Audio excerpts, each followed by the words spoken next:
आज मैं आपसे बात करूंगा पैप टेस्ट या वाया टेस्ट के बारे में। पैप टेस्ट और वाया टेस्ट निश्चित रूप से आपके लिए एक परिचित नाम है। यह टेस्ट गर्भाशय ग्रीवा के कैंसर से बचने का कहा जा सकता है। मूल मंत्र, आप निश्चित रूप से गर्भाशय ग्रीवा के कैंसर की भयावहता के बारे में जानते हैं।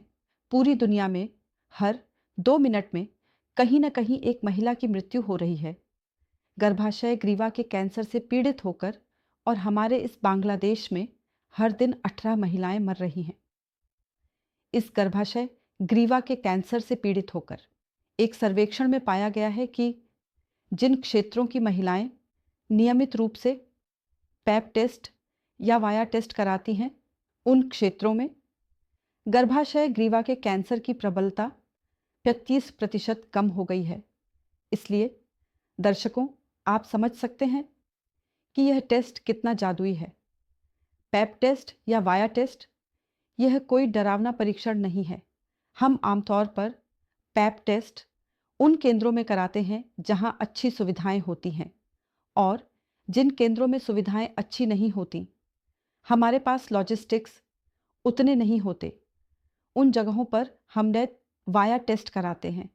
क्योंकि पैप टेस्ट के कुछ नियम होते हैं, जैसे कि इसे एक अनुभवी डॉक्टर से कराना होता है, एक अच्छी प्रयोगशाला की आवश्यकता होती है, और जो स्लाइड देखेगा वह भी एक अनुभवी डॉक्टर होना चाहिए।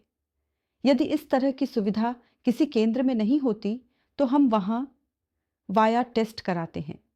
वर्तमान में बांग्लादेश सरकार मुफ्त में हमारे जो दूरस्थ गांव हैं उन सभी गांवों में वाया टेस्ट कराती है, और उन सभी वाया टेस्ट में जो सकारात्मक महिलाएं निकलती हैं उन्हें फिर से एक बार परीक्षण के लिए एक उच्च केंद्र में भेजा जाता है जहां बहुत सारी सुविधाएं होती हैं, और वहां कोल्पोस्कोपी के माध्यम से उनके गर्भाशय ग्रीवा के कैंसर की संभावना का पता लगाया जाता है। आइए अब हम पैप टेस्ट के बारे में जानें। पैप टेस्ट कब करना चाहिए, कैसे करना चाहिए और किसे करना चाहिए। पहले मैं बताता हूं कि इस पैप टेस्ट के लिए हम किसे निर्धारित करेंगे।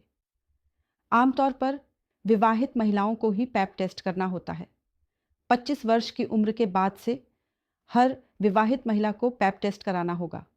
हमारे देश के अलावा विदेशों में कई बार किशोरावस्था में सेक्स की कुछ प्रथाएं होती हैं।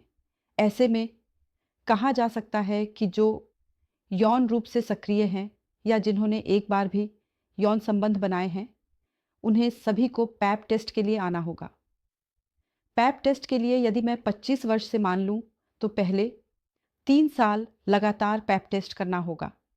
पहले 3 साल यदि पैप टेस्ट नकारात्मक होता है तो हम उन्हें कह सकते हैं कि आप इसके बाद 3 से 5 साल के अंतराल पर पैप टेस्ट कराएं, और यह पैप टेस्ट कराने की दिनचर्या 60 वर्ष की उम्र तक चलेगी।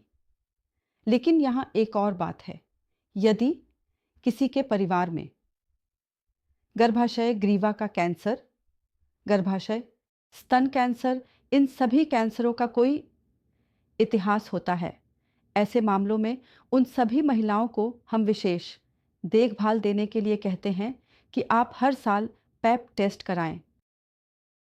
प्रैक्टिस करने के लिए आप डॉक्टर के पास कब आएंगे? प्रैक्टिस करने के लिए मासिक धर्म के 10वें से 20वें दिन, इन 10 दिनों को सबसे अच्छा माना जाता है। पैप टेस्ट कराने के लिए आने से 48 घंटे पहले से किसी भी प्रकार के एंटीबायोटिक का सेवन न करें, या किसी गर्भ निरोधक फॉर्म या जेल का उपयोग न करें। और प्रैक्टिस के लिए आने से 24 घंटे पहले से आप अपने पति के साथ सहवास से दूर रहें, और उसके बाद आप डॉक्टर के पास प्रैक्टिस के लिए आएं। यदि आप इन नियमों का पालन करते हुए प्रैक्टिस कराने आते हैं और एक अनुभवी डॉक्टर के पास और अच्छे सेंटर में आते हैं, तो यह माना जाता है कि जो टेस्ट आप कराएंगे उसकी रिपोर्ट 100% सही होगी। इसके बाद प्रैक्टिस की रिपोर्ट, पैप टेस्ट की रिपोर्ट लेकर आप डॉक्टर के पास अवश्य जाएंगे। और यदि डॉक्टर कहते हैं कि बायोप्सी में कोई समस्या है, जैसे संक्रमण या कैंसर के पहले के लक्षण, 3-4 चरण होते हैं, जैसे हम कहते हैं CIL 133। यदि इस प्रकार की कोई समस्या पाई जाती है, तो आपका डॉक्टर या स्त्री रोग विशेषज्ञ आपको कोई उपचार देते हैं, तो आपको वह उपचार बहुत ईमानदारी से लेना होगा। बायोप्सी कोई भयानक परीक्षण नहीं है। यह गायनी डॉक्टर के चैम्बर में किया जाता है और इस परीक्षण को करने में कोई दर्द या असुविधा होने की कोई संभावना नहीं है। इसलिए सभी स्वस्थ रहें। नियमित रूप से पैप टेस्ट कराएं और स्त्री रोग विशेषज्ञ के पास स्वास्थ्य जांच कराएं और भयानक घातक रोग गर्भाशय, ग्रीवा कैंसर या सर्वाइकल कैंसर से मुक्त रहें।